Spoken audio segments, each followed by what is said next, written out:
വാർത്തയിലേക്ക്. കോട്ടയം തലയോലപ്പറമ്പ് പള്ളിയിലെ സംഘർഷത്തിൽ 4 കേസുകൾ രജിസ്റ്റർ ചെയ്തു. വൈദികരുടെയും ഇടവകാംഗങ്ങളുടെയും പരാതിയിലാണ് തലയോലപ്പറമ്പ് പോലീസ് കേസെടുത്തത്. ദേഹോപദ്രവം അടക്കമുള്ള വകുപ്പുകൾ ചുമത്തിയാണ് കേസ്.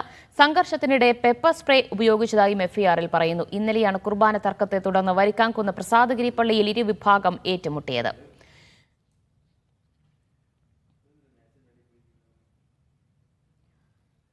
ജോസി ബാബു വിവരങ്ങൾ നൽകും.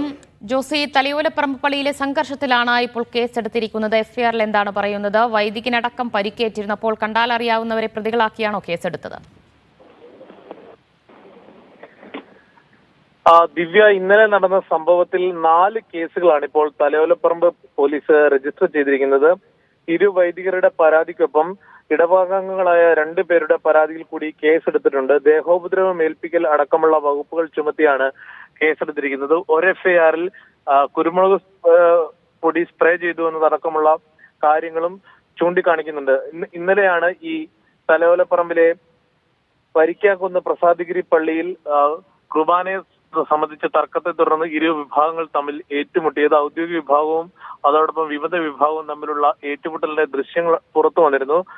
ഫാദർ ജോൺ തോട്ടുപുറം എന്ന പുതിയ വൈദികൻ അവിടെ ചാർജ് എടുത്ത് കുർബാന അർപ്പിക്കാൻ എത്തിയപ്പോൾ മുൻ വൈദികനായ ഫാദർ ജെറിന്റെ നേതൃത്വത്തിൽ ആക്രമണം നടത്തിയെന്നാണ് ഒരു എഫ്ഐആർ. മറ്റൊരു പരാതി ഫാദർ ജെറിന്റേതാണ്. നേരെ തിരിച്ചുള്ള പരാതിയാണ്. ഈ എതിർ ഭാഗത്തുള്ള ആളുകൾ മർദ്ദിച്ചു എന്നുള്ളതാണ്. അതുകൂടാതെ 2 ഇടവകാംഗങ്ങളുടെ പരാതി പരസ്പരം ഈ വിഷയവുമായി ബന്ധപ്പെട്ടുകൊണ്ട് തങ്ങൾക്ക് നേരെ മർദ്ദനമുണ്ടായി എന്നുള്ളതാണ്.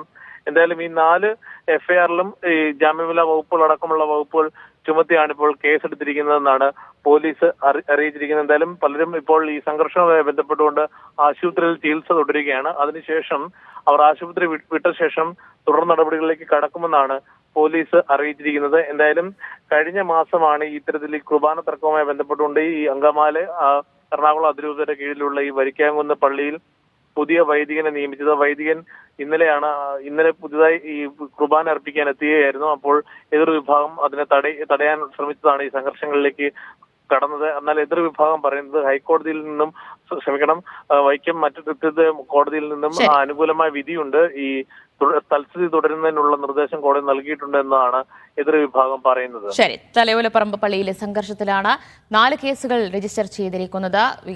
പള്ളി വികാരിയുടെയും അതുപോലെ തന്നെ ഇടവകാംഗങ്ങളുടെയും പരാതിയിലാണ് കേസ് രജിസ്റ്റർ ചെയ്തത്.